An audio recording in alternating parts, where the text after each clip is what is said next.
interview back in 2002, then Egyptian President Hosni Mubarak lifted the lid on news that Egyptian intelligence warned the US of a terrorist attack just before 9/11.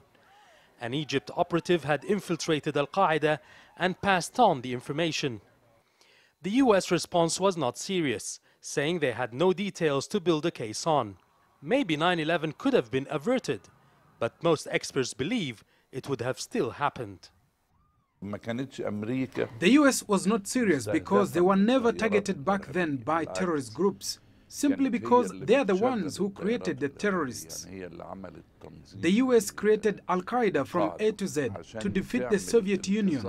It attracted a lot of youth from Egypt, Saudi Arabia and other Arab nations to go and train in Pakistan and then send them to Afghanistan. So they created what was later known as Al-Qaeda, led by bin Laden and Ayman al-Zawahiri.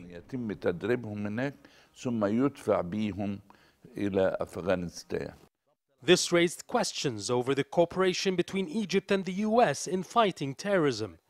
Former Egyptian President Hosni Mubarak had complained that the West have not been cooperating enough to curb terrorism, a sentiment echoed by current President Abdel Fattah al-Sisi last year.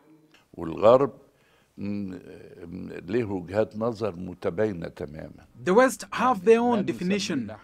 What we call terrorism, they call it national resistance and vice versa. For example, we define Palestinians who fight for their land as freedom fighters. They call them terrorists. This conflict has led to mistrust between the intelligence in the West and Egypt. Egypt, for example, was unable to convince the West to hand over wanted extremists who took refuge in Europe and the US. These complications hindered efforts to crack down on militancy in the Middle East. 16 years since 9/11, and terrorism has actually flourished instead of being contained. It's a reflection of the failure of the international community to fight off extremism. That's why experts in the region are now calling for the establishment of an Arab Council for Counter Terrorism.